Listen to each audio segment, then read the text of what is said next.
Hello and welcome, everyone on Twitch and everyone at home, to Alliant Motorsport Americas to Barcelona, Catalunya. We are here for Division 2, and the cars are coming out of the pits for the start of qualifying as we speak. Of course, in the commentary booth, my name is Savage from Team Crossroads, and I'm joined today, as ever, by Will Wheaton, as well as Biggles in the analysis booth. Wheaton, how are you doing today, and what are your expectations for this race? Very good, thank you, Savage. My expectations are to see some overtaking where we don't typically see overtaking, because again, this is F1 2020. This is not Formula One real life, and I think people are going to be a bit punchy in the corners, wanting to give us a really good show. Indeed, so difficult to overtake here on the Spanish track, and the drivers in real life, of course, know this track very intimately, as this is where they conduct all of their preseason testing, as well as, of course, a Grand Prix over the course of the season. These drivers, on the other hand, well, it's just another track. It is a track that is very tricky and demands a phenomenal balance out of their car. So let's just run through our championship standings very briefly as they stand before today's race. Topping the driver's table, of course, is Anonymous, who took his maiden victory at Spa-Francorchamps last week, and he was absolutely delighted, wasn't he? His pace is just going up and up and up, and he is very, very excited about this track. I got a chance to speak with him before the race today, and he mentioned that he really does like Spain, contrary to many of his fellow drivers, as they are not particularly thrilled about the lack of overtaking opportunities. But Anonymous absolutely loves this track, and he is looking forward to getting in the groove and finding that necessary rhythm that drivers need around this course in order to set competitive laps. Now, Anonymous is being chased very closely by Bondi in the Red Bull. That is 44 points for the Williams driver compared to Bondi's 37, and a small gap that is quite easy to overcome, of course. And Bondi himself said that he is just going to focus on qualifying well and having a clean race today, as it is so necessary to get as close to the front of the grid on that starting order in order to get a good getaway and get a good race around this track. Yeah, you said it. It's qualifying is very important here. While we might want to see overtaking, actually achieving it successfully without too many incidents is another thing. There's that obvious overtaking zone of the main straight, but other than that, it's really tricky to kind of get it done unless the driver in front of you makes a big mistake.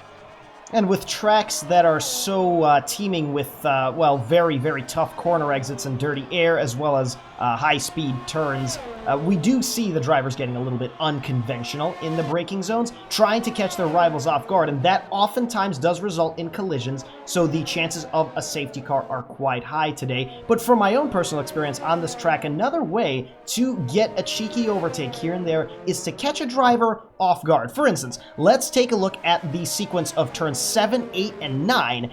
It is a very, very tight section of the track where one would not imagine pulling off any overtaking maneuvers, and we'll actually see God of Hellfire go through that section of the track right now as he has his teammate immediately behind him in pile of garbage.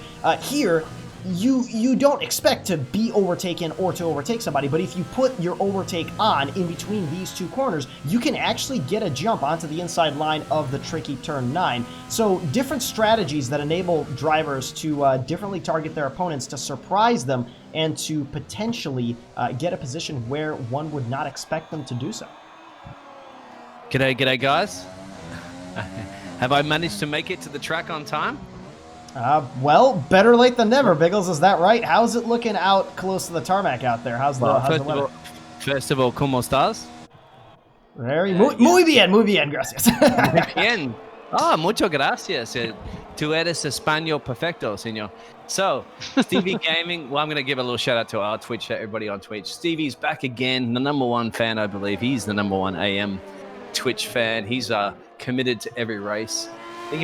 Stevie, you don't wake up in the middle of the night to watch some races as well, do you? Like I used to do back in Australia to watch Formula One races. Anyway, Octopus there. That's Brian there. D-Girl, Country Live, Zay again. Welcome back, Zay. Blue Mars.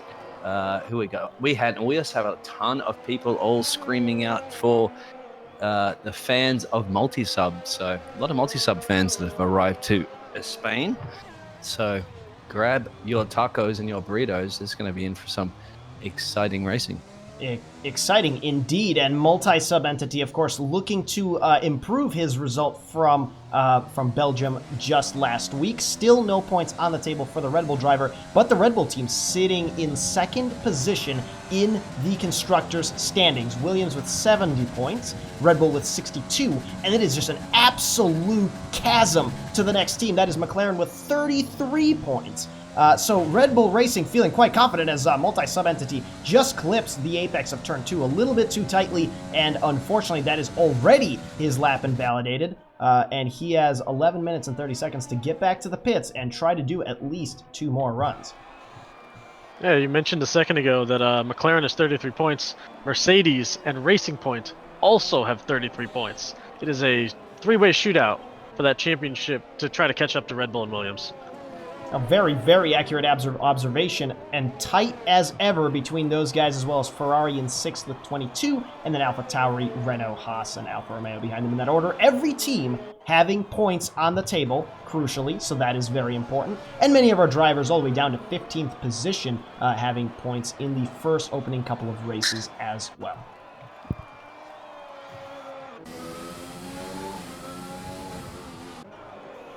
Now, the first round of laps having been completed by our drivers here in qualifying, and it does look like we still have a driver looking to set... Oh, never mind. Matcham just switching to the soft compound of tire to go on his second run. And at the moment, that is Ironhammer with a pole time of, or a provisional pole time of 1:15.4. Dick Tucker very close behind him, 1:15.6. And Tess rounding out the top 3, the last person currently in the 15s with a 1:15.9. Now, Wheaton, would you, if you were a driver, risk starting farther back down the grid on a medium tire around this track as opposed to up front on the softs for the race? Well, I'll tell you what, it's kind of a trade-off. If you start up front, you have that advantage of position, so you don't need to get as many overtaking done. However, if you start in the back, you have a higher chance, if there are no safety cars, of being able to pull off a one-stop with relative ease. Whereas those up in the top 10 who are starting on softs might have to pull a two-stop even with no safety car, and that's going to lose them a lot of time. And the one-stop strategy of soft-hard is feasible around this track. However, it does come with the danger of having extremely worn soft tires towards the end of your first stint, which essentially means that the drivers starting on the mediums will be able to potentially overcut and potentially have much better pace than their fellow soft runners towards the end of the first stint, and then carrying those much younger hard tires towards the end. We can see there a car of the AlphaTauri of Alboy beached on the side. Looks like a rear end moment out of turn 9. So tricky, that corner, of course, and many drivers setting up a higher wing angle around this track just to counteract the oversteer. But unfortunately, that is Alboy out of the session with no time set, and he'll be starting from the back. Meanwhile, AJ getting ready to cross the line now, having set a purple sector 1. Let's see if he can elevate himself out of 10th position. He crosses the line for a provisional pole of 1:15.2.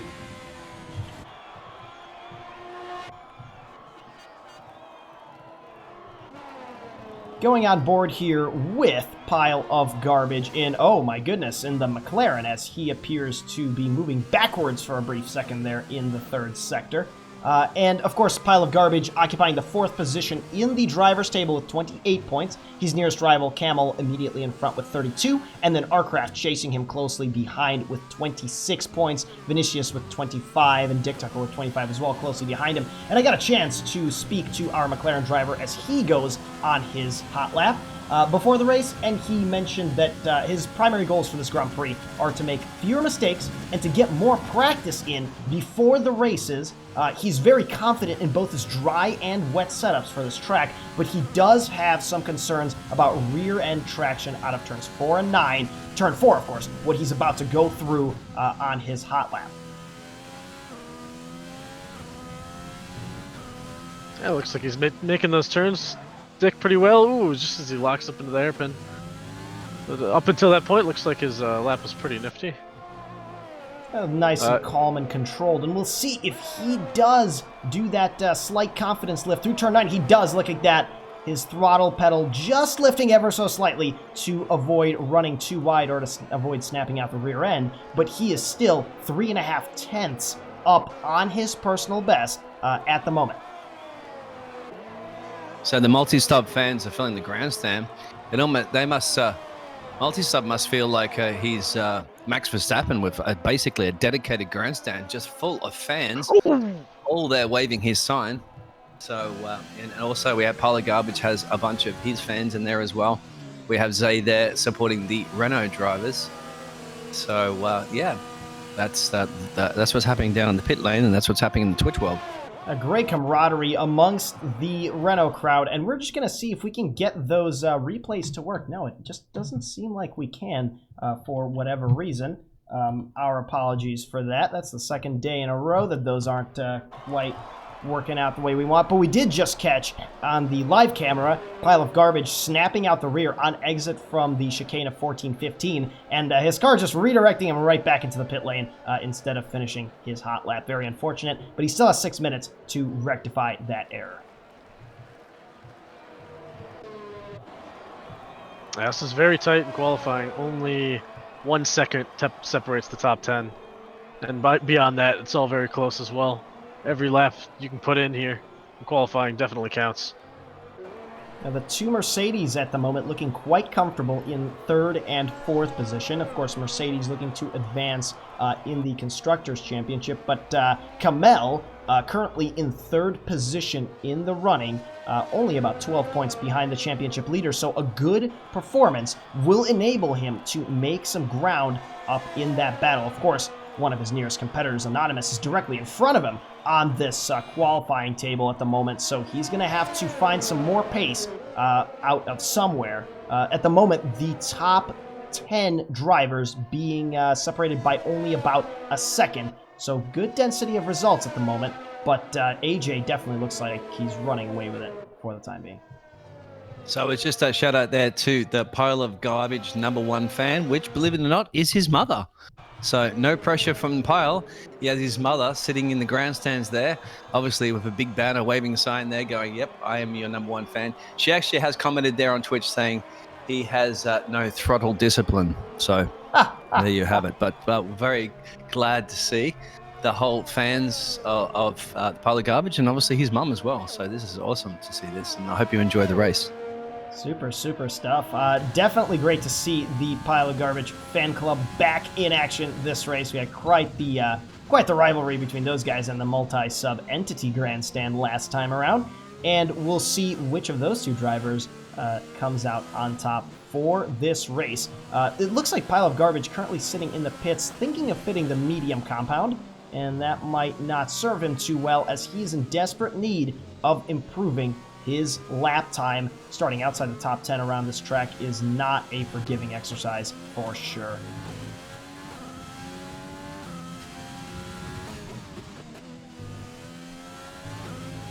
Going on board now with God of Hellfire for the second half of his lap. He is, of course, Pile of Garbage's teammate in the McLaren. And at the moment, well, he's looking to improve his championship standings. Only 13th position with 5 points to his name. And he's looking to get himself out of that second decade of drivers into the 3rd sector. Coming up on turn 13, so careful not to tap that inside Verstapper too hard. Same thing here, running over that curb of 15. Very aggressive on the track limits. Full throttle out of the final corner, picks up DRS and crosses the line, elevating himself up into 13th, but still not by enough to make it into the top 10. While you were on board with him, I was watching a little bit of tests, and just out of 7, he lost his rear end on his hot lap. I'm curious to see if he has enough fuel to go again, or if he's got to pop into the pits. If he goes back into the pits, I don't know if he's going to have enough time to do another lap. Let's find out. Here he comes around the final chicane, and yeah, he's going back into the pits.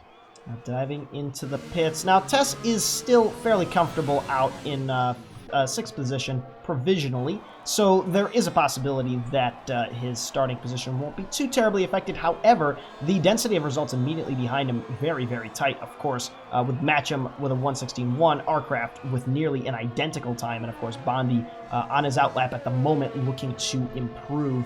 So there's a lot of hungry drivers out there right now, knowing that qualifying around this track is so very crucial.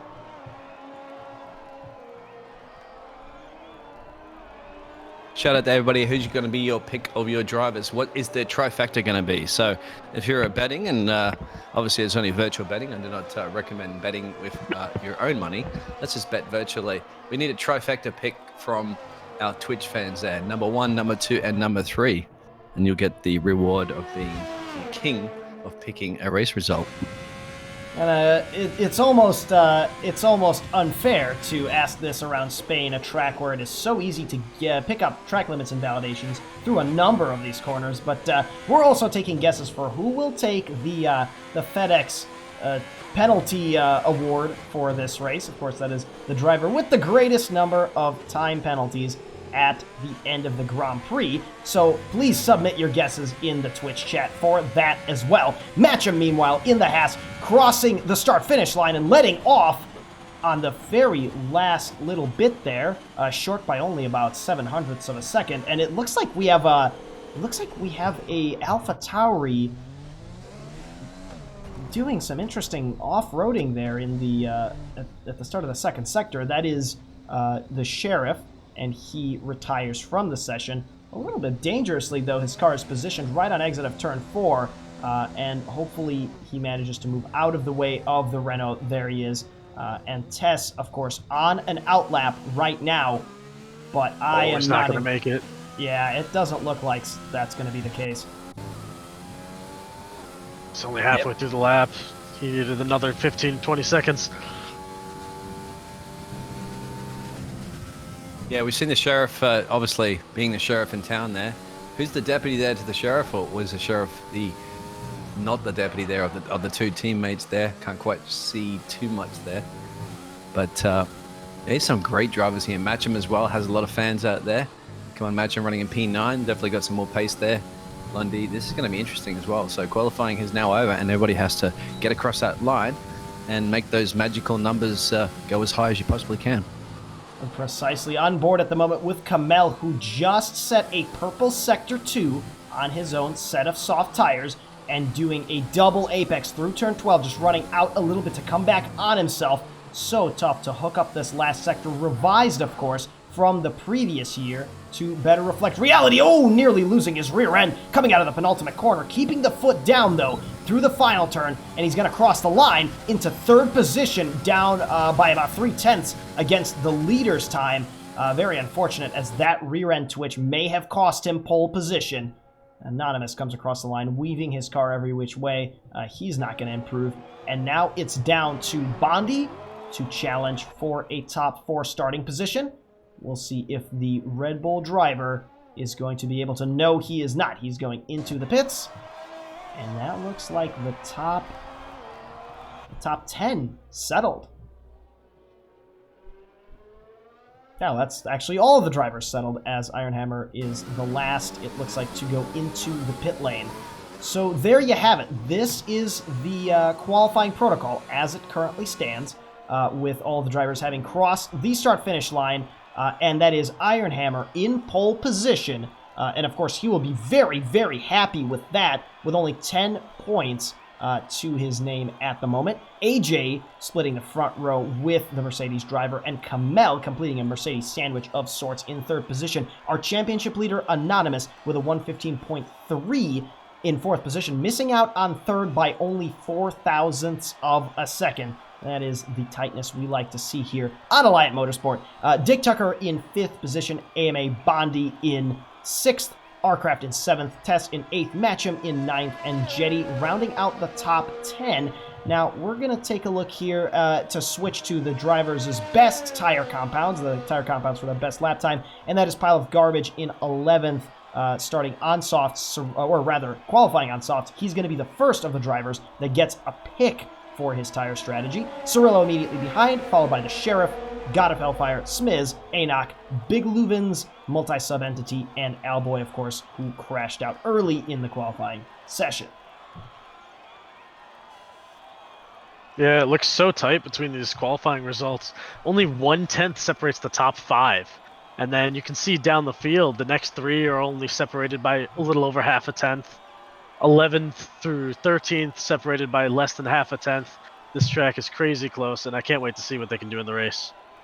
Indeed. So exciting, the prospects of all these cars being close on pace and, of course, in each other's slipstream, in each other's dirty air. Who will be able to adapt best to the higher fuel load at the start of the race, to the medium and hard tires? Well, we will find out very, very shortly. For the time being, however, this is qualifying in the books, and we will be so excited to see what the likes of Iron Hammer and AJ are able to do off the front row, and who will be brave enough from the bottom 10 drivers to try that alternative strategy to start on mediums or perhaps hards to disrupt the confidence of the leaders at the end of the first stint. We will, of course, be right back with the race for all of you on Twitch. Don't go anywhere. We will be right back.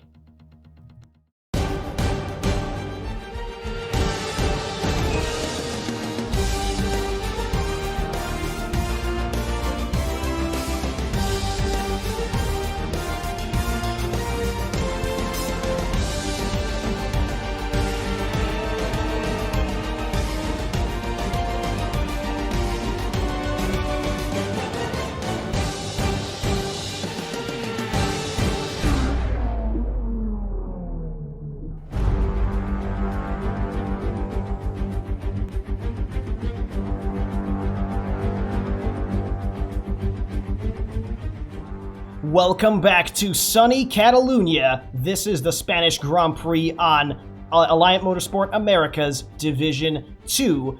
And we are here on the track in Barcelona, consisting of 16 corners and 2 DRS zones, notoriously difficult to overtake around this one. And we have 20 drivers looking each to prove the exact opposite. My name is Savage from Team Crossroads, and I am still joined in the commentary booth. Thankfully, neither of the other 2 commentators have run off during the intermission, and that is Quill Wheaton in the co-commentator seat, and of course Biggles down in pit lane and FIA race control. Gentlemen, welcome back, and well, give me your insights, give me your predictions. What are we on the lookout for, especially in the opening laps of this race? I would say keep an eye on the start, and obviously that's true for every race, but this one especially, going into that high speed corner 1, if someone has a slightly better start than the person in front of them, they're going to get side by side with them, they're going to push them off their line, and they're going to take their position like it's candy.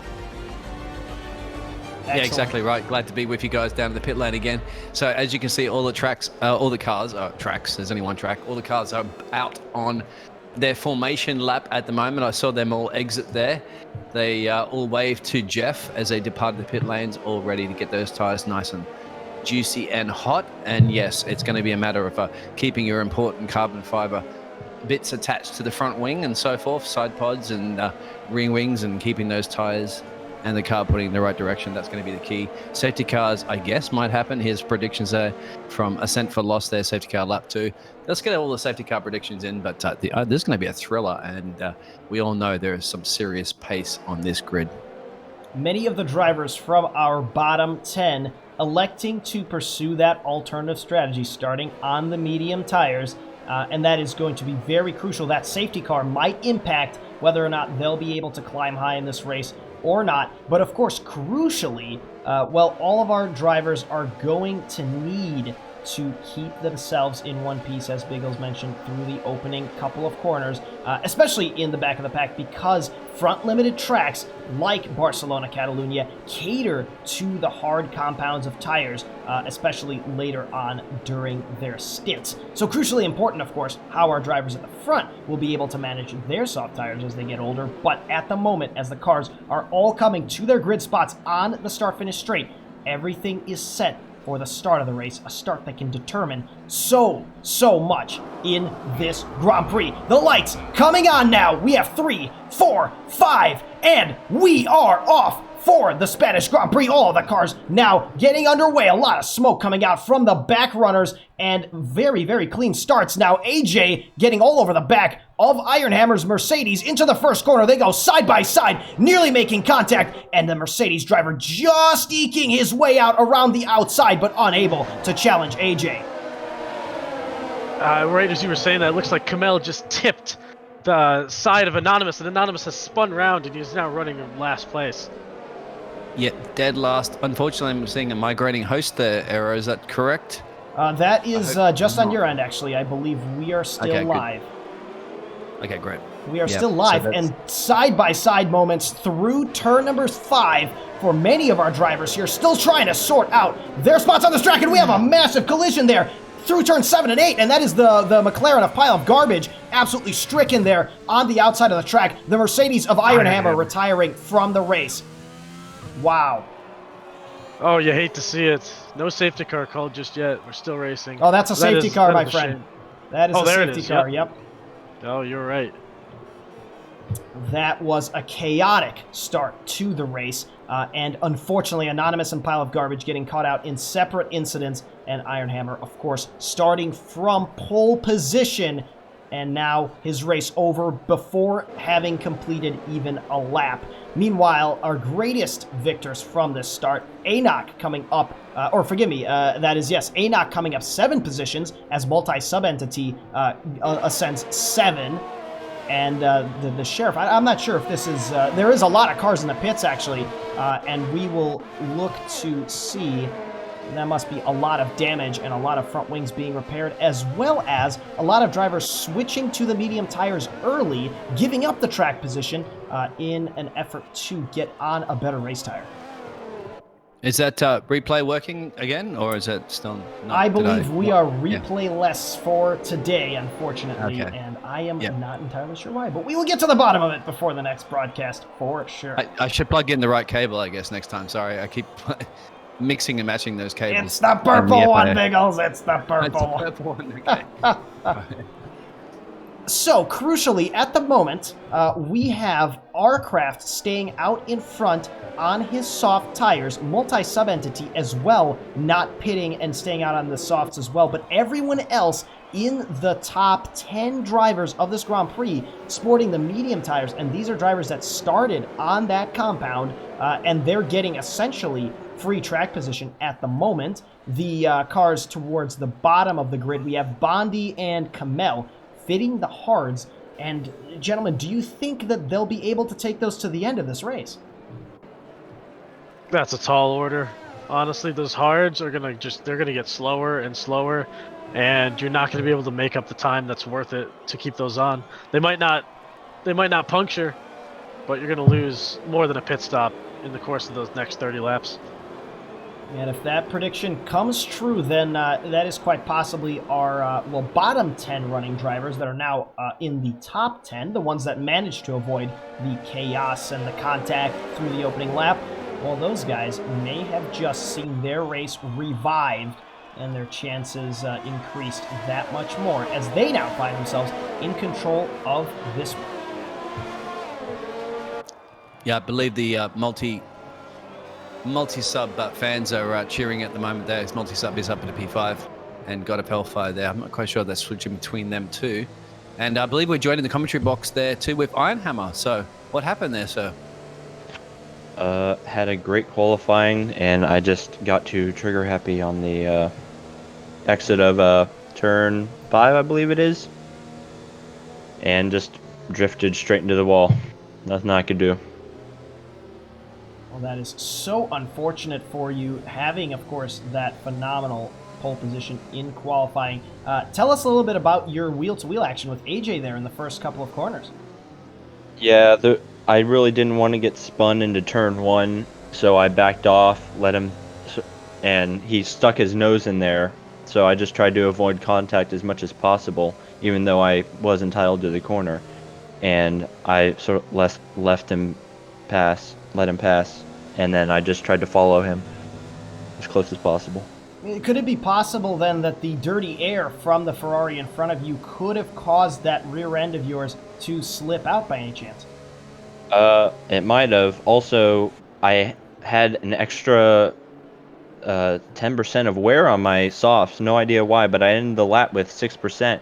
Went to the pits and retired, and then I came out, and after the warm-up lap, I had 14% already on my softs. So I'm not sure what was going on there. Strange stuff indeed. Well, thank you so much for joining us here as we are getting ready to restart this Grand Prix. The safety car going into the pits now, and the drivers getting ready to restart. Our craft getting ready to pull the trigger on that throttle, trying to catch the Sheriff off guard, but he fails to do so, and that is the Sheriff all over the back of the Williams driver now, contesting the lead already at the very, very start of the restart, diving to the inside on his medium tires. Let's see who has the grip into the first corner. That is the two cars still going side by side, and Arcraft managing to pull out ahead and keep his leading position. Meanwhile, Enoch and Smiz lurking immediately behind, looking to pounce when there's a mistake. Oh, speaking of mistakes, Enoch just drifted wide, trying to keep it on track but pushing it back, but Smiz just breezed right past him.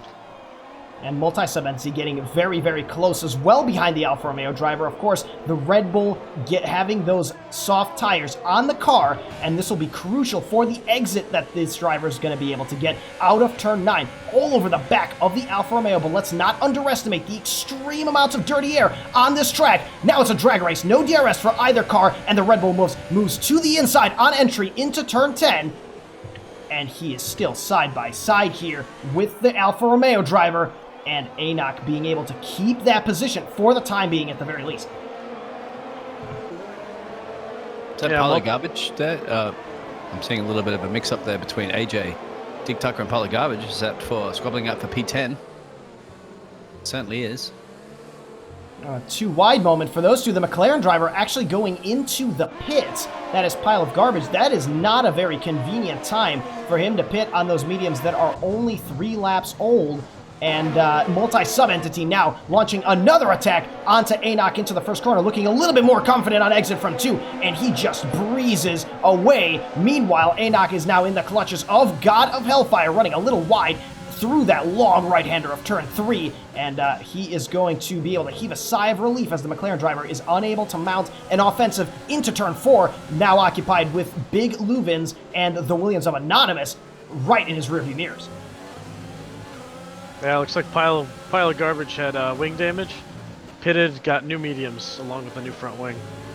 That is his race severely compromised, and unfortunately he's going to have to come all the way from the back. And AJ on his brand new tires, now looking to size up a move onto Big Luvins into turn 10 and getting the job done. That is a Ferrari driver up into 8th place. I believe it's Big Lovins, isn't it? I'm not quite sure. I think you might be right there, yeah. I believe that is completely correct. Elsewhere in the field, we have Cirillo getting racy behind Kamel, who's getting even racier behind Bondi. Now, these two drivers running the hard tires, seeing how far they can take those. And this is a possibility for a 3-wide moment. Now, we're going to jump really briefly on board to see if there's any action between Big Lovins, thank you very much, and Dick Tucker. No such thing. And, of course, Kamel and Cirillo staying put. And there is a yellow flag in the 3rd sector, and that is pile of garbage. Unfortunately, just not loving those fresh mediums all that much at the moment. Anonymous on the softs, just breezing past God of Hellfire into corner number 4. Now he's under the back of Enoch. We'll jump right on board with those drivers now. That is quite the sandwich as well, running from from Smiz to Multi-Sub Entity and capturing Enoch and Anonymous in that DRS train as well. Look at how close all of our cars are at the moment, and Anonymous moves to the inside of Enoch, being very careful not to force his fellow driver out too wide, and unfortunately, that, being too nice is not going to pay off around this track either. We have AJ getting very racy behind God of Hellfire as he himself is under immense pressure from Dick Tucker. All these cars running so very close together. Anonymous, yeah, it's a Nook chain right now. Is that the way you say it? Anonymous, God of Hellfire, AJ, Dick Tucker, and Big Lovin's also there, all ready to pounce. One person makes a mistake, it is game over. So many battles throughout the field now We can see... As Nanook is losing out big... my telemetry is all over the place, sorry. It looks like Dick Tucker actually making some gains past God of Hellfire here, and AJ elevating himself up into 7th position as well in this chaotic restart. Pile of Garbage setting the fastest lap of the race, and now Anook and AJ still side by side on their way to turn number 7. The Alfa Romeo driver cedes the position to the Ferrari, and that is AJ up into 6th position. These drivers all running fairly similar tires as far as age is concerned. So this is raw pace and raw, well, courage, one can almost say, determining these spots. And we can see, oh my goodness, there's some chaos behind AJ, who loses multiple positions here on exit from turn 10, losing his rear end nearly, and oh my goodness, that Ferrari takes a brief detour off the track, rejoins in 9th position, and God of Hellfire is now through to 8th. That's AJ, I think, that's up. Was that correct there? Or was that... Yeah, it's AJ. AJ's struggling so monumentally on those tires at the moment. Multi-sub entity pitting from those softs. It'd be hard-pressed to take them much farther. Arcraft and Anonymous staying out in the lead. Meanwhile, the McLaren of God of Hellfire making contact with Anook into the first corner. I'm not sure if he suffered any damage there, but we have AJ overtaking, it looks like 3 cars in one turn and up into 6th position. Opportunistic, but very successful from the Ferrari driver. Side-by-side stuff for God of Hellfire. God of Hellfire does, in fact, have left end plate damage aboard that McLaren. He's doing everything he can to keep Big Lovins immediately behind him, but losing out massively to Tess and AJ. Meanwhile, we have the Sheriff and Arcraft making contact through turn 10. The Sheriff trying to make a pass onto the Williams driver who's running on soft tires. So those tires are going to start coming off a cliff, but getting very rough there. And it looks like we might actually have an incident in... Anook. It's Anook. So he's got some damage there as well. You can see this big battle here as Arcraft decides to box. But you can see all the way from P10 or P9 all the way down to P15. These guys have nothing between them, and it's so close on track. And now boxing is being called there from... Jeff has called both Arcraft and God of Hellfire into the box, and Anook. And the leaders exchanging positions as well here. Anonymous taking the lead against Sheriff, or it looks like maybe defending against Sheriff, as he had been running in front of the AlphaTauri driver. And Cirillo now elevating himself past Kamel. Kamel on those hards, not particularly loving that compound as well, but the pace will come to him shortly. Meanwhile, Dick Tucker trying to make a recovery after his initial pit stop under the safety car, now chasing down Smiz in the Renault. And let's see if the Racing Point driver can make a dent on this following straight, getting a phenomenal exit out of turn 9, trying to dart every which way as he draws even with the Renault in the braking zone, confident on that brake pedal, and that is the move done. A slam dunk overtake for the Racing Point driver. Yeah, that was brilliant. Just keeping an eye on Anonymous these last few laps. He's been on an absolute charge in the softs, pushing his way from 6th into 1st within 3 laps. I wonder if his strategy is to still do a 2-stop now, or if he can really extend those softs to do a 1-stop. Oh, he comes into the pits right now. Let's keep an eye on his pit crew at the very end of the pit lane to see what they put on him. But if he puts on the hards, he'll be hard-pressed, no pun intended, to get those to the end. Those are the hards indeed. Certainly possible, though. That strategy is known to work. And that is exactly what he does, fitting the hard compound, as we're on board with Matcham. And look at how close Bondi is behind him. Now, of course, Matcham had just overtaken the Red Bull driver, and those hards not up to speed just yet as the Haas starts to slither away. Anonymous just got out of the pits crucially ahead of Multi-Sub Entity and his teammate Arcraft, just keeping Multi-Sub Entity going too wide into corner 1, just keeping him behind him. Doing his teammates some favors here, backing that Red Bull up, and we have yellow flags in Sector 2. We're about to see that looks like Big Lovin spun out on track, and there he is. He's trying to rejoin the order, and we'll see if he has any damage on his car. Doesn't look like it. Just perhaps a little slip of the rear end there. Meanwhile, the two Renaults coming to blows at the very end of Sector 3 here. Tess looking to be driving with a lot more pace than his teammate Smiz. And Tess, of course, going to look for, well, not too much resistance here into the first corner. Of course, being teammates, they do not want to risk a collision. Both Renaults running in the high points at the moment. And they're actually 5.5 seconds clear of Matcham. So they're going to look to keep towing each other with DRS and keep trying to boost each other up higher and higher. Meanwhile, AJ going around the outside of turn 3 on his medium tires, overtaking Bondi and elevating himself up into 6th position. Is that both the Renault drivers there, Tess and Smiz, running at P3 and P4 there? As Zay Barnes had called out earlier, that's his team, the Renault team. Looking good for the points at the moment, unless my telemetry's all messed up. Hopefully that is correct there. Dick Tucker is leading the race, hopefully, and the Sheriff is closely being a deputy, shall we say, a deputy to Dick Tucker at the moment in this race. It does look like you are in our universe, Biggles. Those numbers check out as multi-sub-entity now on his brand new mediums. That's quite possibly a 2-stop for the Red Bull driver. Looking to make some gains against Anonymous, our former race leader. And of course, surely that Williams is going to the end. And he is in turn harassing Alboy in the Alpha Tauri, causing him to move every which way just to block every apex, locking up once in turn number 13, once in turn 14. And it looks like now the Williams driver will have a great run with DRS on the start-finish straight, and crucially, multi-sub-entity having a great front row seat on this battle, looking to get a tow off of 2 cars now, moving to the outside, trying an overtake, off the track, and he makes contact with the Alpha Tauri driver, losing a piece of his front wing. Well, that move just looked like an unforced error. Looks like he was just looking for anything that he could possibly do in the situation.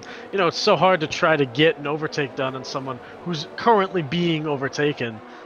That's just, it's a shame that he locked up and lost his front right end plate. Indeed. Now, definitely a risky strategy. Even if he had completed that overtake around the outside, he would have had to cede the position because it would have been all 4 wheels off the track, just trying to get a little too creative maybe, and this is going to compromise the rest of this stint. His tire's only 3 laps old, but now that he has suffered damage, well, he might even start thinking about pitting till the very end much earlier than previously expected. Anonymous right now on those 2-lap hards. It should be setting some blistering pace right now. Wouldn't be surprised if he does not set the fastest lap. However, running at P10, 2 seconds off Kamal. So he's got some work to do. There it is. Yeah, you called it, Biggles. Anonymous and Arcraft are currently on very fresh hards compared to the rest of the field. Everyone is either on used mediums, used hards. You got a few people in the back on new mediums. But it looks like Williams have a very good strategy going into the second half of this race. And both Williams drivers in the top 5 of the drivers' table at the moment, so looking to build on their successes so far, and that is going to be great to see. Unfortunately, at the moment, Arcraft a little bit stuck behind the Alpha Tauri of Alboy on his hard tires, unable to get the corner exits he wants, but those mediums are 12 laps old, and they're going to be starting to show signs of wear any lap now, and he's going to have to be ready to seize that opportunity when it comes. At the moment, though, Alboy parking the proverbial bus through every apex, not letting Arcraft get a good run on the inside of any of these corners, and it's going to be very challenging for the Williams driver to overcome that rolling roadblock, for lack of a better term, that Alboy has become. Meanwhile, Anonymous gaining all the way up in yellow flags there. That is pile of garbage in the gravel in the middle of turn number 12, and this race is just a disaster for the McLaren team as their drivers now find themselves in 16th and 17th. No, I believe pile of garbage was just slowing down to wave to his mum that's sitting in the grandstand around that turn. So it was like, hey mum, look at me. I'm a Formula 1 driver, and she's very, very proud of him, I'm sure. But come on, pile of garbage, get on with it. You can't be slowing down too much on the track. You're going to throw some yellows out there. But anyway, yep, that's pile. That's right. The sportsmanship he has. And Anonymous making those hard tires work for him overtaking Cirillo through turn 4 and elevating himself now into 9th position. Now, he's got 2 more hard runners in front of him, but both Kamel and Bondi are on 11-lap old hard, so they could theoretically try to take them to the end, but Anonymous is going to just have so much more pace, and he is looking absolutely in control of this race. Gentlemen, is there anything that can stop him today? You say anything, there's a number of things that could happen, but I don't want to be the one to issue a commentator's curse, so I'm not going to spectate on the matter. Well, I am one for issuing spectator or commentator curses, and I'm sure that the last thing Anonymous needs right now is potentially a safety car. He's hoping that all these drivers around him keep it very, very clean as he himself makes another overtake on Bondi. Now, side by side, not quite sealing the deal yet. Now, through turn 3, and the Red Bull driver looking to have a better run out of this one, and countering Anonymous now, and elevating himself back up into 6th. Yeah, Anonymous knows he's not racing Bondi right now. Bondi still has to make another stop unless he plans on putting 31 laps into hard tires. And if he does that, Anonymous can get him later easily. He's just trying to conserve his hard so he can save them all the way to the end. I think the top 3 at the moment are sandbagging, as I'm seeing, like, they're lighting up the timing board. That's Dick Tucker, Tess, and AJ. AJ with the fastest first sector, running at P3, 6 seconds off. But these guys are running into the 119s. Dick is a 119.3, Tess a 119.7, and AJ a 119.8. But I think AJ is going to improve on this lap, as well as Tess may improve as well. So they're kind of in a different league at the moment, but they also have those worn tires. So how much can they take out of that before they're going to have to visit Jeff in the pit lane? Well, surely not another, another 17 laps. That seems a little bit out of the realm of possibilities. We see Matcham actually diving into the pits right now on his 13-lap-old mediums to fit what is essentially most likely another set of mediums to the end of the race. So he will have blistering pace against these drivers in front of him, but maybe in excess of 15 to 20 seconds of time to make up as well. Matcham actually fitting the hard tire. Oh, that is interesting. Right on the cutoff is what I'm guessing. Jeff probably suggested the hard tire.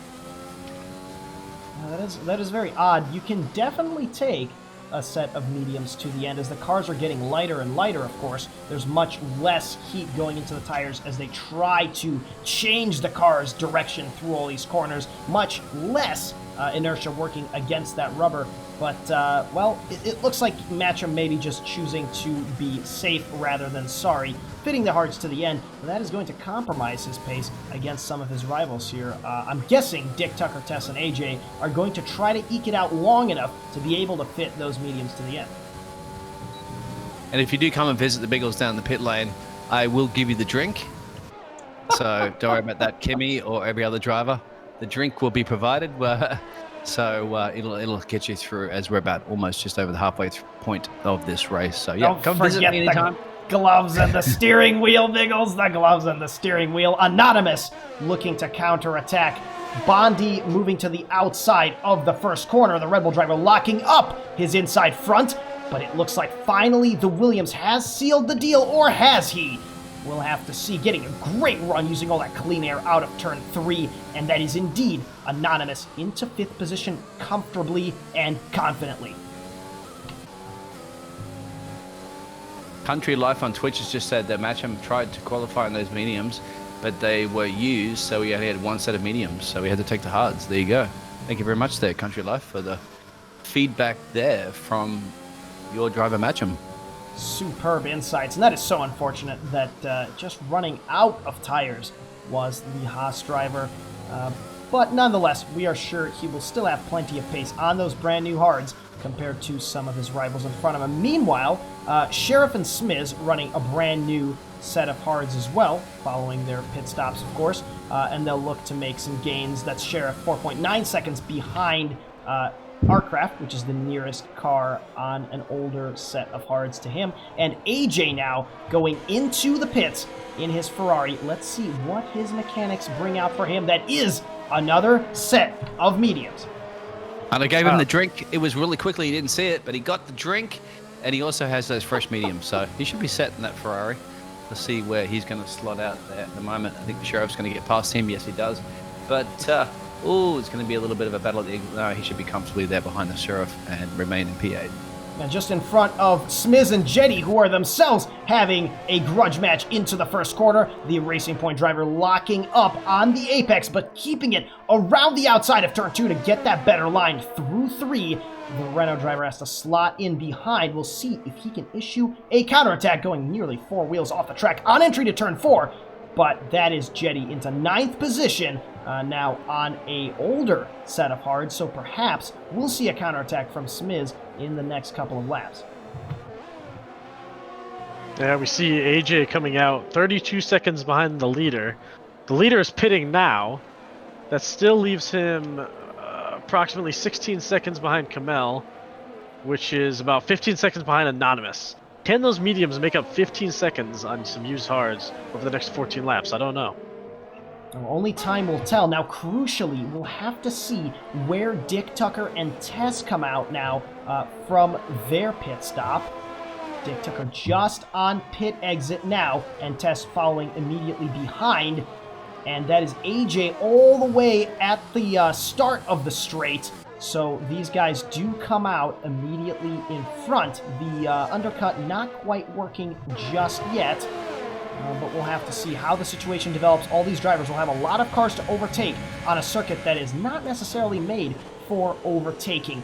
Meanwhile, Matcham right on the back of Smiz in the other Renault, fighting for the last points-paying position, unable to make an impression into the first couple of corners. And meanwhile, Dick Tucker looking to get busy with Bondi, that driver, on 16-lap-old hards, whereas Dick Tucker's brand-new mediums will pack all sorts of pace as soon as they reach their optimum temperature. I'll tell you, Dick Artcraft. Tucker. Sorry, go ahead. All I was going to say is Artcraft probably feels a bit cheated. He's going for a pretty hard undercut strategy by taking the hards all the way to the end from lap 10. And he got out behind Dick Tucker and just ahead of Tess on new mediums. I can't imagine he's going to keep Tess behind him for very long. Well, all that dueling... Go ahead, Biggles. My apologies. Yeah, sorry. Just on Twitch, the Octopus was saying Blondie, they're running in P3. You can see they're making the most of those hard tires. Blondie's last lap was a 120, and the other drivers around are doing late 119. So not too bad, actually, paced. And probably a good call there in making most of those worn hard tires. And we'll see how that's going to work out for Blondie. 17 laps, I believe. 15 laps, actually. Super stuff. I was just going to mention that, unfortunately, it was a lot of Artcraft's dueling that he had to do to get through some of those cars running immediately, as we have a yellow flag in Sector 3 there. That is most likely Big Lovins, that's right, spun out of the apex of 15. Getting underway now. Those fresh hards, very hard to warm up indeed. Tess making it past Artcraft as well, and Artcraft's best bet right now is to catch the slipstream and try to stick as close behind the Renault driver as he possibly can. Meanwhile, Anonymous on his 9-lap-old hards starting to make moves on Kamel for the race lead. Now, of course, the Williams driver is on till the end, barring any sort of damage or safety cars. Not so sure about the Mercedes immediately in front of him, however, but one thing that we are sure about is that Anonymous has the pace to make the overtake, and even more importantly, he has to make this overtake for his own survival. Dick Tucker only 2.4 seconds behind him on brand new mediums, so Anonymous cannot afford to be held up for too much longer. Trying to get as good of an exit now out of the third corner, hitting that inside curb a little bit too soon, and you can just see his car being squeezed out to the outside by Newton's laws of motion and inertia, and he's just unable to make those gains. You can just see the seconds ticking down from Dick Tucker immediately behind now, 2.1. And, well, there you go. You've got your science lesson for the day there from Mr. Savage. Every action has an equal and opposite reaction. So whether or not both these drivers want to have the correct reaction and so forth. But yeah, you've thrown too much science in my brain right now. Love it. Oh, why is he moving to the left? It's Kamel's. That looked like a wave by, to be completely honest. That's a wave by, yeah. Well, it was a wave by. That's a wave by. Interesting stuff. We'll see if Kamel will be so kind to Dick Tucker now on these following couple of straights. The Racing Point driver just eating up that gap. And now he looks set to make a win of this race. Of course, he's going to have to make 2 crucial overtakes here on these hard-running cars. And crucially, Kamel does still have DRS from the new race leader, that is Anonymous. And that's going to make Dick Tucker's job so much more difficult now. He has to follow through the dirty air, through the rest of this first sector, and try as hard as he might to get an overtake into turn 4. Now, his battery is still very well charged, and he pushes that overtake button now. And look at how much pace he has against the Mercedes. Is he going to dive the inside? No, he is not. Not quite close enough to make that move. Perhaps my telemetry's off, but it looks like Dick Tucker has actually spent a lot of his battery trying to just catch up to Anonymous, and now he's only got less than a quarter left to try to actually overtake him. Now, he had committed to trying a move into turn 4, so he was full blast overtake down the entirety of that short straight. And now, turning on the battery once again, making a move down the inside into turn 10. And that just about seals the deal for him. He is 1.9 seconds behind Anonymous, and he's going to want to close that gap down very, very soon to try to retake that race lead. It looks like multi-sub entered there as well with the fan boost, with selling out at least the stadium worth of fans at the moment. It's going to put big pressure. This P14, he wants it from Alboy, so he's closing the gap, as you can see. Dick Tucker as well, and Kamal still battling it up for P2, P3. And Bondi is in the pits, unable to take those 20-lap-old hards anymore.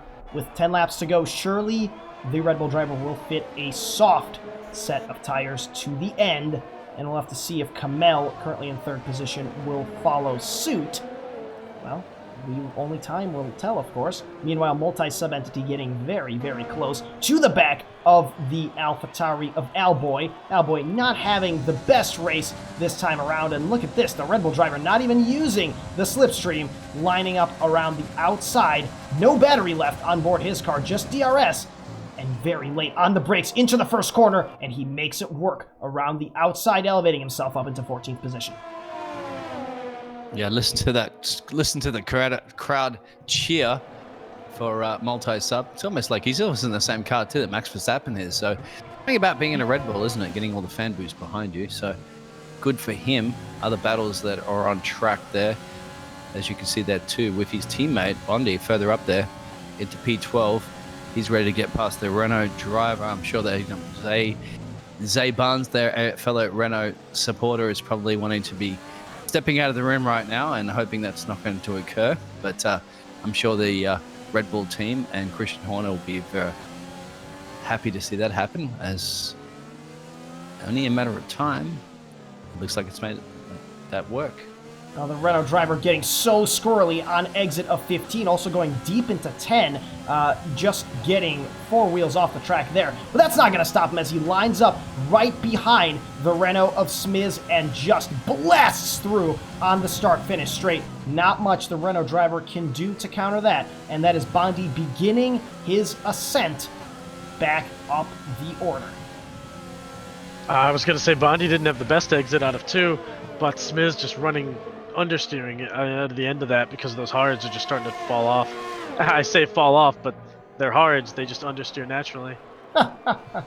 Well, the entry and mid-corner of 3 known for immense understeer on any tire compound. So essential to get that line down. And it looks like, Biggles, you might have just gotten disconnected from the FIA race control suite there, so hopefully you'll be able to sneak your way back in there. No. I don't disconnect from the FIA. The FIA disconnect from me. So I'll fix that. Don't worry. Super. It looks like you're already back, so you haven't missed much. Although just on time, as AJ with the DRS open, no overtake left on board his Ferrari, fighting Arcraft for that 5th position, and immediately behind that is Matcham in 8th, overtaking Jetty, who is in the pits to fit his new set of tires. And crucially, we can see that Kamel continuing on his 22-lap old hards, and still 2.6 seconds clear of Tess, vying for a podium. Dick Tucker, meanwhile, reeling in Anonymous slowly but surely over the past couple laps. That gap is down to a 1.1, and it looks like Dick Tucker has just turned up the juice on his car, and he's going to be looking to get within DRS range now of our race leader. Elsewhere, we have Pile of Garbage contesting 13th from Alboy, trying to get those McLarens up into the podium-paying positions. Of course, McLaren, up till now, doing very, very well in the driver standings, but a very unlucky race for both of the orange cars today, being relegated deep, deep into the field. Look at the split with the tire strategy there as well. Anonymous P1, 15 laps on those hards, 6 laps for Dick Tucker there on those fresh mediums. Kamel, 23 laps, if that's correct. Dick Tucker, as we speak, gets past, I believe. Nope. Not just There's a yet. battle. Very, very wide on exit from 2 for Dick Tucker, possibly suffering in that dirty air and just unable to get a late apex through 3. That compromised his speed down the rest of the straight.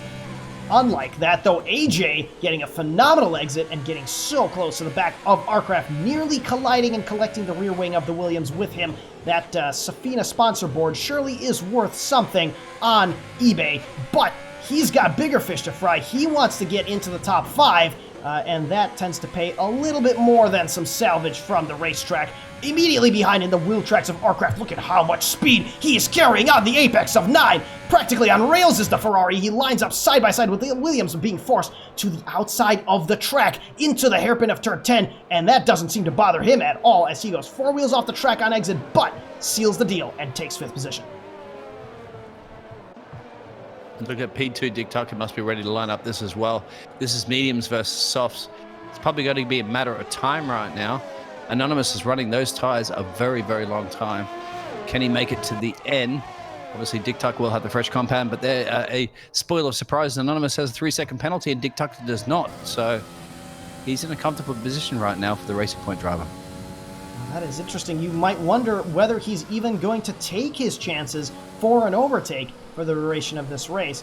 He's going to want to make sure to steer clear of the track limit warnings for the rest of this one. We saw that being particularly unkind to the likes of Charles Leclerc in the virtual Grand Prix earlier this year. Meanwhile, Jetty in the other Racing Point, well, trying to elevate himself a little bit higher now past Alboy for 14th position on his medium tires, closing the AlphaTauri driver down, making a move to the inside, uncontested, up into 14th position.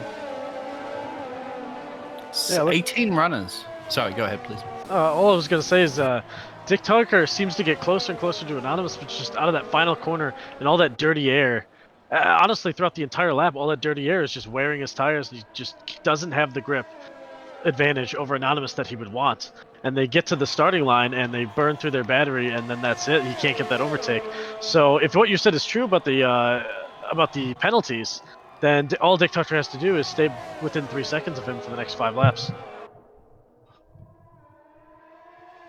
That is probably the safest thing he could do, but surely, if Anonymous does make a mistake, which of course becomes easier and easier to do when you're on 17-lap old hard tires, well, that won't be an opportunity that Dick Tucker will turn down, surely. At the moment, the Racing Point driver running with about a quarter of his battery charge on board, and we have yellow flags there in Sector 3. That is Big Lovins beached on the exit of turn 10, and his teammate Enoch getting through now.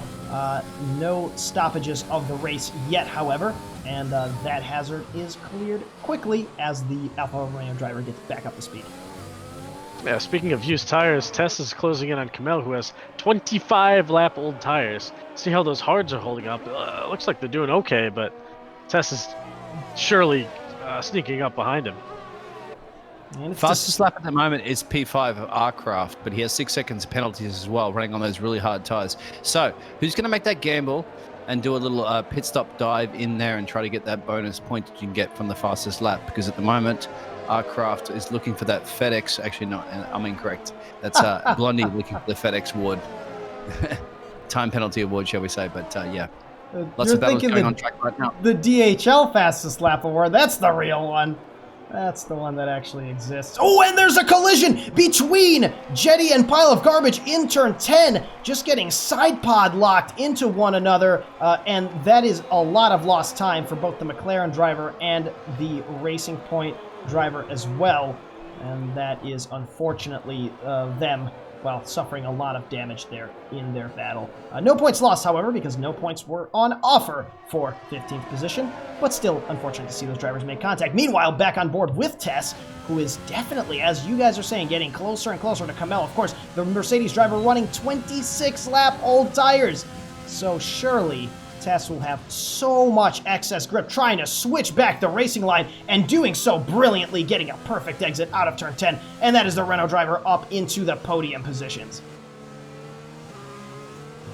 Yeah, it was a beautiful overtake, crisscrossing him in the hairpin. Or I'm sorry, yeah, knowing that Kamel on those hards would not be able to make that corner stick as hard as he wanted it to. Candy Campbell Soup said, "Holy overtake Batman," as well as you know, Time said, "Very nice." So the fans are excited. These drivers are giving, these guys are delivering what they're paid to do, and there's still like 4 laps essentially to go, and anything can happen at this point too.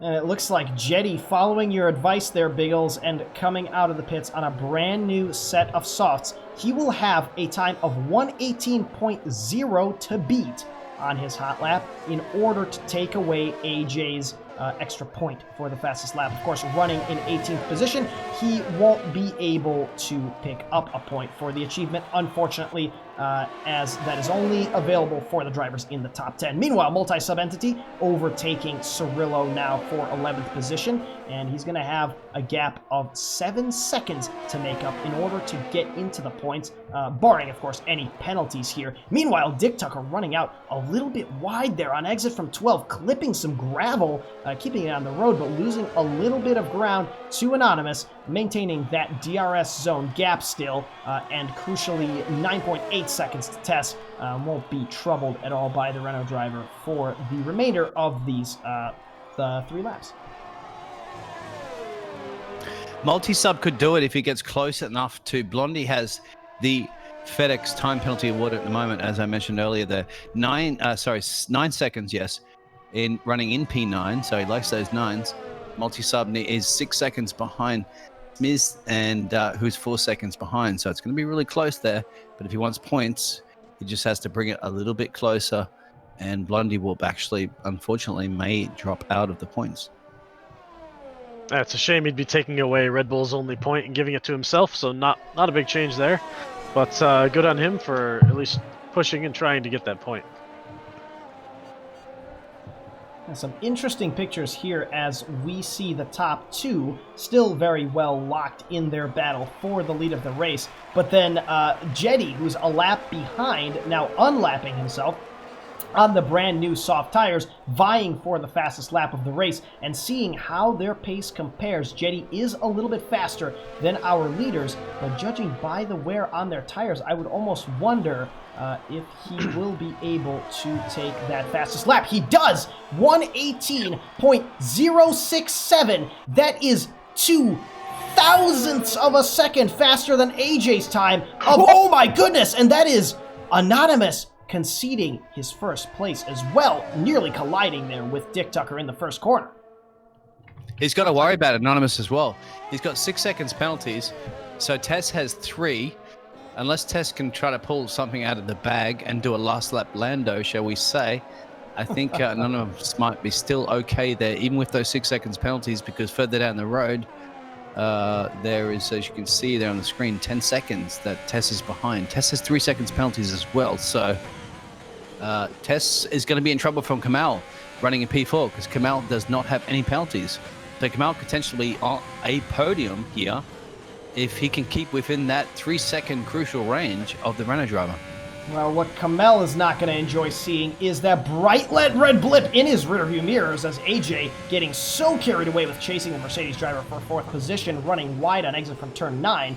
But Kamel is going to want to avoid any scuffles with the Ferrari driver as he is right on the edge of that 3-second window from test, 2.7 seconds at the moment. But of course, AJ's not going to care about that. He's going to want to try to make that overtake, and this is going to have to happen on the final lap. Jeff will be on the radio right now going, I would actually say as a race engineer, let him pass. Kamel, let him pass. Let AJ pass. Because you get the slipstream from AJ, because AJ has 6 seconds of penalties anyway. So let him pass. It's not going to cost you your 3rd position, just as long as you can remain within 3 seconds of tests. And obviously, you're going to get that DRS tow as well.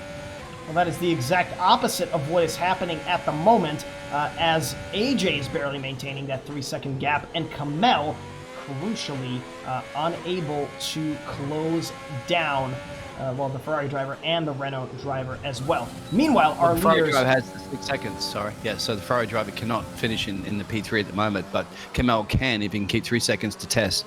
Correct. And our leaders now going through the final sector of this lap. There is a spun Alfa Romeo immediately in front of them that they will have to just pass through there. You can see that on the left side, on the right side of the track. And now, through the final few corners of the Spanish Grand Prix, it is Dick Tucker that is going to cross the line first on the track to win this race. Anonymous finishes immediately behind him, but those penalties relegate him farther down the order, and we'll have to see. Tess is about to cross the start-finish line. There it is, 8.8 seconds behind Anonymous. AJ crosses it as well, and Kamel getting up into 4th, but 1.5 seconds behind the Renault driver, unable to capitalize on the time penalties and get a podium in this race. Yeah, further down the Sheriff will have a lot of time penalties, but there's a bit of a gap there falling back to match him. And then the rest of the drivers have a little bit of the naughty room that they have to report to the stewards, but they should pretty much slot in there. Blondie goes into P9. And multi-sub into just out of the points in P12. So the fan boost didn't quite work out too much, but still finishing a race as we're going to see all 18 drivers finish this race. Amazing. Well, and let's not forget the tragedy of Iron Hammer, of course, on the opening lap. We started with 19 and unfortunately lost him all too early in this race. Nonetheless, that is the Spanish Grand Prix in the books, as our race winners will be making their way up to the podium shortly. Multi-Sub Entity is our Codemasters driver of the day, but please let us know in the comments for the stream who your driver of the day was, and we will take a look at that shortly. That is Dick Tucker up on the top step.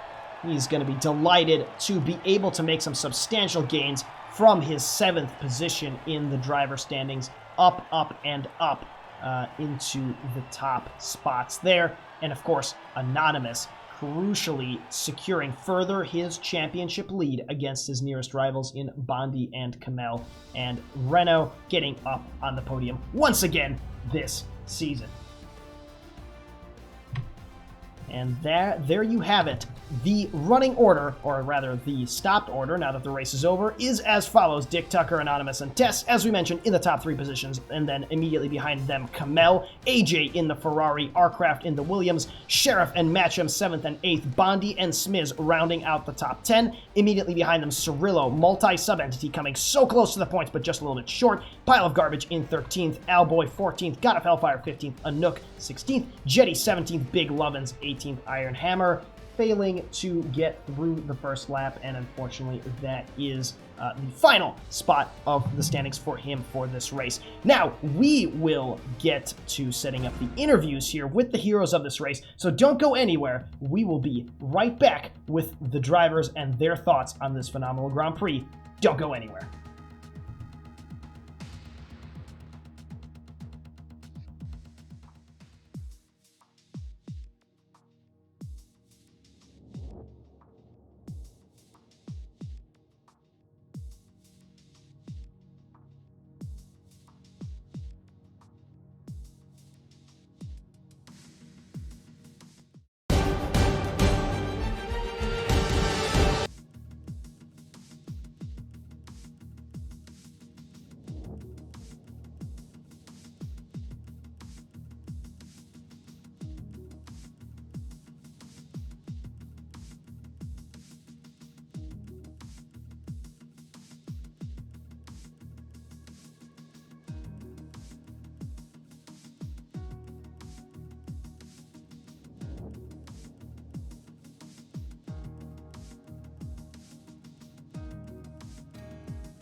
Welcome back, everyone, to Alliant Motorsport. I keep tripping over that, and I do not know why. Alliant Motorsport Americas, and we are in the post-race interview suite after another fantastic Spanish Grand Prix. That is definitely not something that you can say after every Spanish Grand Prix, but we have some drivers here that have helped us make it a memorable one. Joining us for the post-race interviews are Dick Tucker, Tess, Anonymous, and Arcraft, and we're going to hand it off to Arcraft first, as well as Wheaton, who's got the questions for our driver finishing in 6th position.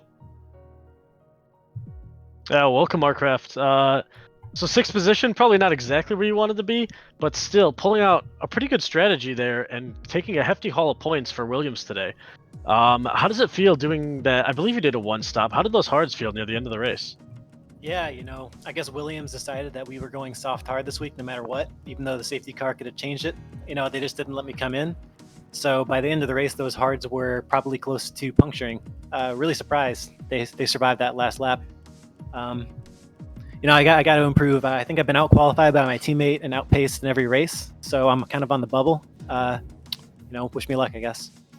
Yeah, well, you have it. Good luck and good race, honestly. Superb stuff, and congratulations on that point finish. We'll move on now to Tess. Now, Tess, the Renault squad is very tightly knit, as we know. So tell us, how psyched were the people in the garage after you crossed that line? And of course, on a podium finish, that'll elevate you much higher in the standings. Tell us about how you got there and what your thoughts are right now. Well, I'm honestly speechless that I'm on this podium again this weekend or this week, but I just wanted to say congratulations to my teammate Smiz, who also scored his first point. So it's awesome to both be in the points this week. Excellent stuff. And how was it out there trying to manage the tire wear while still trying to race, especially as we had Kamel and AJ trying to chase you down towards the very end? Were you worried at all about losing the podium with the time penalties you had? Yeah, I was extremely worried. I could see that AJ had passed the Haas behind me, which gave me a little bit of breathing room since I knew AJ had a couple penalties, unfortunately. But yeah, it was very stressful to say the least. Great stuff. Well, thank you for sharing, and congratulations on your podium. The Renault team will be elevated significantly in the constructor standings as well after this double points finish. For you guys, please accept our congratulations from the commentary booth as well as from our Twitch viewers. Moving on now to Anonymous, finishing in 2nd, and Will Wheaton to take the lead on that. Anonymous, welcome back to the podium. It's been a while.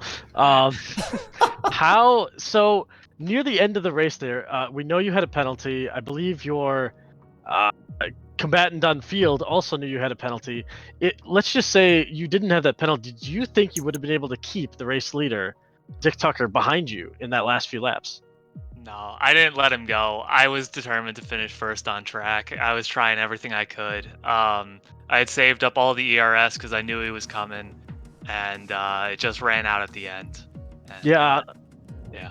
Yeah, you were maintaining that gap behind him for a few laps there. It was really well done until you just got to the last couple laps, and there's not much you can do on 20-lap-old hards against someone on newer mediums. But tell me about the rest of the race. How did you come back from spinning in the first corner? Well, not spinning, but sliding in the first corner, and then coming back all the way to keep yourself on the podium? Yeah, the safety car saved me. The safety car came out mid lap 1 for another incident, and I was flipping it over in my head. Do I go medium, or do I stay out? And I decided to stay out because I had the soft tires. And I wanted to get back up the grid because I didn't want to have to pass as many people.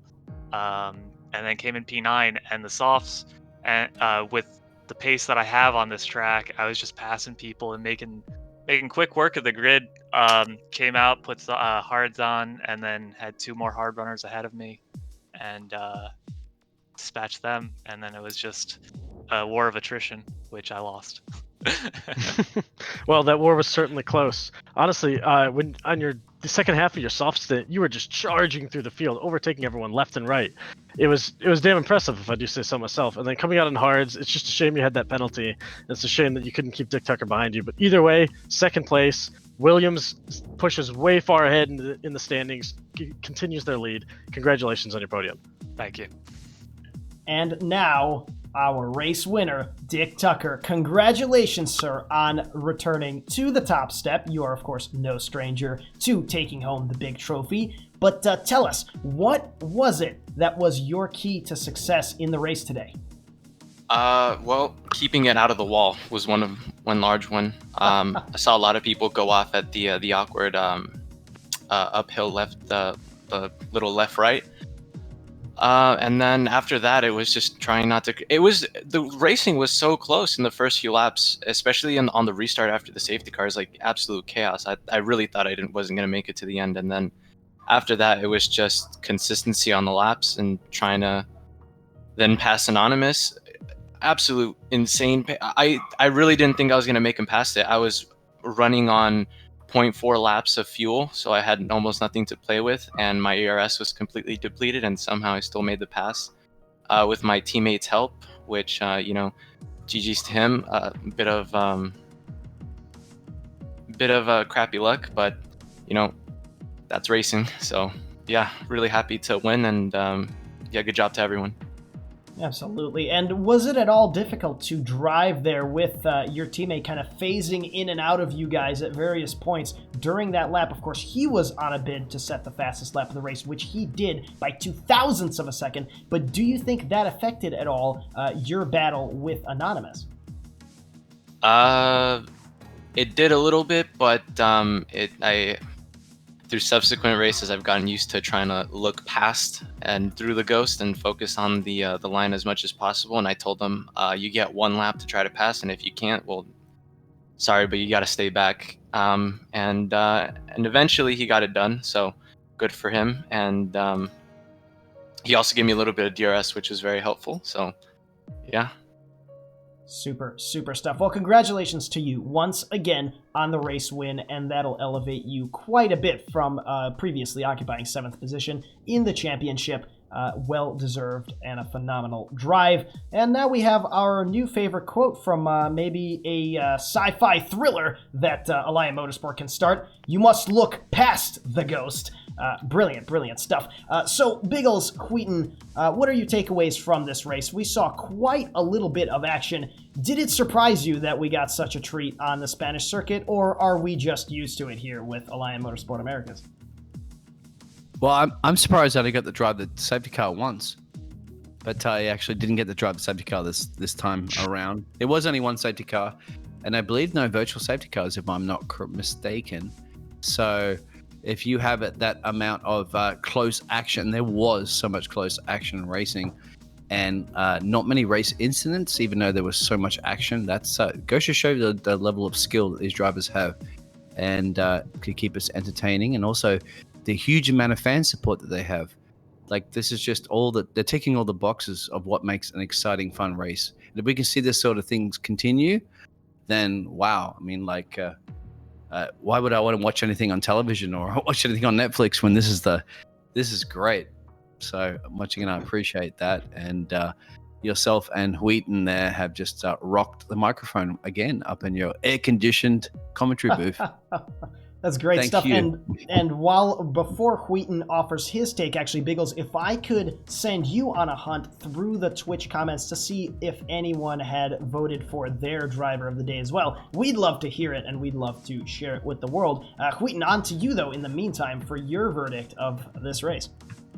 My verdict is I was pleasantly surprised with how much wheel-to-wheel action, how many two wide corners there were in a track that is so hard to overtake. It was fantastic to watch these drivers just struggling to keep it on the track, struggling to keep their competitors behind them and off the racing line, and with minimal collisions. I think 18 drivers even finished this race. Exactly, and that is definitely something that we're not used to seeing around the Spanish circuit, with the dirty air being as devastating as it is. It was great to see how many of our drivers today were able to follow, stay close to the car in front, and try to overtake them lap after lap. Lots of side-by-side stuff through turn 3 today, through turn 4, and even turn 9, which is a corner that I would not wish even my worst enemy to go side-by-side with another driver in. Super stuff. Biggles, do you have a verdict for us on the Twitch driver of the day for this race? I do have an apologies on that one. I had a little connection issues, so I had to refresh it over and over again, so I lost a lot of the chats. So yeah, once again, guys, sorry. I am looking out for that. I do apologize. I can't scroll back through the history because when I refresh it, it does not hurt. So my hacking is, sometimes it's good and sometimes it's bad, and unfortunately it's bad, but by all means, guys, let us know, and we'll try our best to relay exactly what you mentioned there, sir. Super stuff. Savage. We will make sure, we will make sure to follow up on that for the next one as well, and keep a live count going for those driver of the day votes. Of course, every driver is my driver of the day. As always, thank you to all of our drivers, both with us here in the interview channel as well as part of Alliant Motorsports in general, for giving us yet another phenomenal race that is packed with action, with drama, and plenty to talk about. We are off to, let's see if the schedule is going to offer any insight. We're off to Hungary for the next Grand Prix. That is going to be a week from now for Division 2 of LOR. The Hungarian track, of course, quite genuinely rivals Spain in the difficulty of overtaking and the technicality necessary to master it and put together good times. So we are oh so excited for that opportunity. But until then, well, thank you all of our fans on Twitch for joining us. Thank you for engaging and yelling at our drivers and at each other and at us. We obviously love every minute of it up here in the commentary booth, and it is never a dull moment with Alliant Motorsport Americas. Until next time, my name has been Savage from Team Crossroads, joined by Wheaton and Biggles in the commentary booth. And until the next one, keep going as fast as you can. We will see you next time.